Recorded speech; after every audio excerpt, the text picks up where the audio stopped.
Muchas gracias, estoy muy contento de estar aquí y poder compartir con ustedes resultados de nuestras investigaciones con mi mejor esfuerzo de tratar de hacerlo lo menos aburrido posible, dado que soy un científico. En este caso yo les quiero contar un problema. Es un problema ambiental. Luego les voy a demostrar la importancia de este problema y voy a presentar soluciones. Y a lo que aspiro en esta charla es transformar. Aspiro que cuando termine la charla todos cambiemos nuestros hábitos, aunque sea un poquito, y esos cambios de hábitos nos ayuden a resolver este problema. El problema es muy grave, y es que estamos perdiendo la diversidad, la estamos destruyendo nosotros, y la estamos reemplazando por dominancia. Pensemos en un campo inmenso. Ese campo es heterogéneo. Hay hierbas, hay arbustos, hay árboles. Lo que hacemos es pasar una topadora y reemplazar esa heterogeneidad por una sola especie, homogénea, como la soja, como el girasol o como el trigo. La dominancia es justamente eso. Cuando una sola especie, ya sea silvestre o cultivada, se vuelve extremadamente abundante en relación al resto. Nuestros monocultivos acaparan todos los recursos, acaparan la luz, acaparan el agua, acaparan los nutrientes. En cambio, la diversidad es exactamente lo opuesto. Es cuando muchas especies se distribuyen los recursos y sus abundancias de manera más pareja. En este contexto es que mis estudios se concentran en cómo producir alimentos sin destruir el medio ambiente. Y lo que les quiero contar hoy es que se puede ir un paso más allá, sin salirme del círculo, que más biodiversidad puede implicar más alimentos. Más biodiversidad puede potenciar la producción. ¿Y por qué esto es importante? Porque cuando pensamos cuál es la principal causa de la pérdida de la diversidad a nivel mundial, tal vez se nos ocurre el cambio climático, la deforestación. Sin embargo, la principal causa de pérdida de diversidad son nuestros cultivos y nuestros animales. Los animales que usamos para consumir. Nuestro planeta, sin duda, es un lugar lleno de maravillas naturales, de selvas, de ambientes naturales. Pero en realidad, el principal ocupante de nuestro planeta son los cultivos y nuestros animales. Ellos ocupan un 40% de la superficie terrestre y ocupan las mejores tierras. De lo que queda, buena parte son desiertos, otra parte son ciudades. Es sin duda nuestro planeta una enorme granja que funciona para alimentarnos cotidianamente. ¿Y por qué es un problema perder esta diversidad? ¿De qué manera nos afecta a nosotros? ¿Es grave reemplazar la diversidad por la dominancia, más allá de que se vea más lindo o más feo? Esta es una de las preguntas que nos hicimos en nuestras investigaciones y trabajamos de manera conjunta con más de 50 científicos durante muchos años. Estudiamos 600 campos de cultivo en los 5 continentes. Y nos preocupaba este reemplazo de diversidad por dominancia. Nos preocupamos en particular por los polinizadores. Recién les comenté cómo el monocultivo reemplaza la diversidad de cultivos. En este caso nosotros nos hicimos las mismas preguntas, pero con polinizadores. ¿Y qué son estos polinizadores? Cada vez que cerramos los ojos y pensamos en un polinizador, se nos viene a muchos a la mente la abeja de la miel. Esa abeja que ponemos en colmenas y nos brinda esa miel tan rica entre muchas otras satisfacciones. Esa abeja va visitando las flores de los distintos cultivos y transportando polen. Y en ese ir de una flor a otra es que contribuye a la formación de frutos y semillas que luego consumimos. Pero sin embargo, tan solo de abejas hay más de 20.000 especies en el mundo. Y la polinización también es realizada por aves, por murciélagos, por mariposas, por escarabajos y por moscas. Nuestros monocultivos no solamente destruyen la diversidad de plantas, también destruyen la diversidad de polinizadores. Sin embargo, paradójicamente, esos monocultivos necesitan polen. ¿Cuál es nuestra aproximación como productores para satisfacer esas demandas de polen? Las saciamos con dominancia. Llenamos esos campos con muchas colmenas de una sola especie, la abeja de la miel, en un intento de reemplazar la diversidad de polinizadores que había en ese lugar. Y en este contexto nuestros resultados fueron impactantes. Encontramos 4 situaciones. La peor situación desde el punto de vista de la producción de alimentos era aquella con muy pocos polinizadores, en general. La segunda, un poquito mejor, era aquella que tenía abeja de la miel. La tercera, mejor aún, era aquella que tenía diversidad de polinizadores silvestres, aquellos que andan libremente por allí sin que nosotros nos preocupemos por cultivarlos, por cuidarlos, por liberarlos de enfermedades. Ellos hacían rendir más el cultivo que la abeja melífera.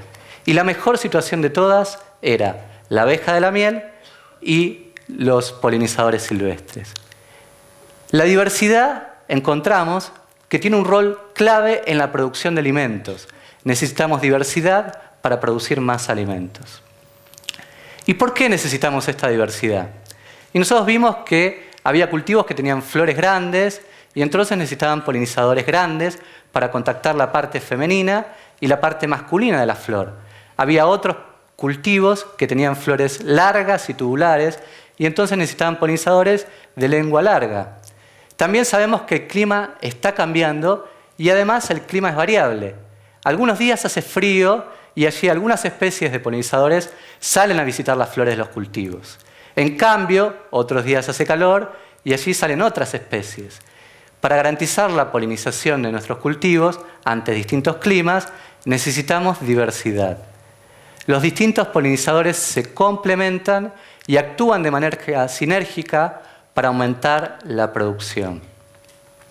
En este contexto que nosotros demostramos consistentemente en muchos lugares del mundo, con muchos cultivos, que la diversidad es importante, ¿cuáles son las tendencias a futuro? ¿Qué nos va a pasar? Las tendencias son alarmantes.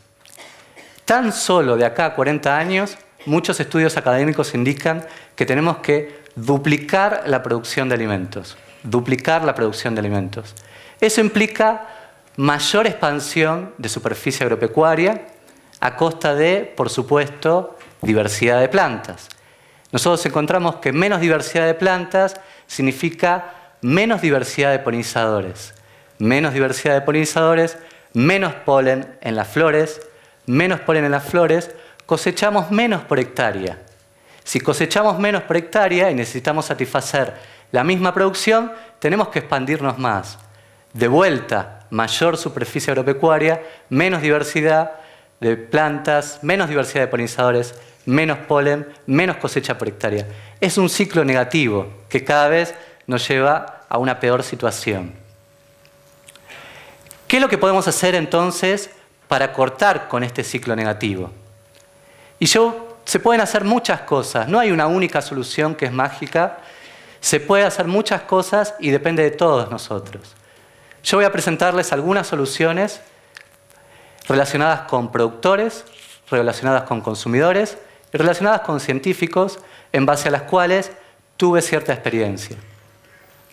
¿Qué pueden hacer los productores?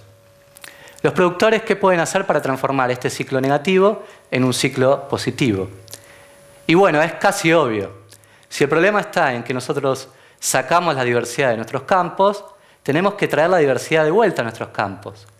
Pensemos nuevamente en ese campo de girasol, ese monocultivo. Allí, entre el campo y la ruta, hay un alambre. Ese alambre no se cultiva, no hay máquinas allí. Allí nosotros vimos, a lo largo de muchos estudios, que era un lugar sin competir con el cultivo, donde podíamos promover la diversidad de hierbas que brindaban flores y hábitat a los polinizadores. También podíamos promover árboles que brindaban hábitat a los polinizadores. Muchos polinizadores anidan en los troncos. Desde allí vimos que se aumentaba la diversidad de polinizadores y esos polinizadores vivían allí y desde allí polinizaban el cultivo, aumentando la producción. Otro ejemplo, todavía en algunos lugares quedan pequeños fragmentos de hábitat remanentes, naturales y seminaturales. Lo que encontramos es que es clave conservar esos hábitats y expandirlos. Cuando el cultivo estaba más lejos de esos hábitats, era visitado por una menor diversidad de polinizadores y producía mucho menos. Esos hábitats, sin que nadie los cuidara, estaban brindando un servicio a la producción de alimentos. Estas las llamamos prácticas amigables con los polinizadores o prácticas amigables con el medio ambiente. Son prácticas amigables con el ser humano. Y el proceso de estas prácticas lo denominamos intensificación ecológica, en contraste con la intensificación convencional, que justamente implica más producción, menos diversidad. En biología y en agronomía todo afecta a todo. Y si uno busca siempre va a poder encontrar algún efecto. Pero lo clave es qué tan importante. Y nos hicimos esa pregunta también a lo largo del mundo y trabajamos durante 6 años coordinados con Naciones Unidas en África, en Asia, en un montón de lugares. ¿Cuánto se puede aumentar la producción de alimentos si promovemos la diversidad de polinizadores y manejamos bien el polen? ¿Es una fantasía o puede dar valores concretos? Y los resultados fueron impactantes, aún para nosotros que somos fanáticos de los polinizadores. En muchos cultivos y en promedio se aumentaba un 25% de la producción. Un 25%. Eso es muchísimo. Lo siguiente, ¿qué pueden hacer los consumidores? Recién les dije que de acá a 40 años tenemos que duplicar la producción en un mundo donde no nos queda mucha tierra, es un mundo finito. Duplicar la producción. Eso es por nosotros, los consumidores, por nuestros patrones de consumo. Y cada vez consumimos más. Nuestros hijos, en promedio y por persona, consumen más que nosotros. Nosotros consumimos más que nuestros padres y así sucesivamente. Cada vez cada uno de nosotros ejerce una presión más fuerte. Como consumidores, muchos de nosotros, la mayor cantidad de gente en el mundo, vive en ciudades. No somos los que estamos con la motosierra, no somos los que estamos directamente trabajando en el campo. Y pensamos que podemos hacer poco. Pero en realidad, detrás de cada una de nuestras decisiones de consumo, hay una topadora satisfaciendo nuestras necesidades. ¿Serán necesidades? ¿Será que realmente necesitamos aumentar la producción o podemos cambiar nuestros hábitos de consumo? Muchas veces en la prensa y cada vez que uno piensa en aumentar la producción de alimentos, piensa en alimentos y piensa, se necesitan producir más porque hay gente desnutrida en el mundo, tenemos que paliar el hambre en el mundo. Y sin duda es un problema grave. 1 de cada 10 personas sufre desnutrición. Sin embargo, hoy en día sobra alimento. Hay más que alimento suficiente para alimentar a todas esas personas. Es decir, que la principal causa de la desnutrición de esas personas no parece ser la cantidad total de alimento producida. Más aún, 4 de cada 10 personas a nivel mundial, es decir, 4 veces más que la desnutrición, sufren sobrepeso.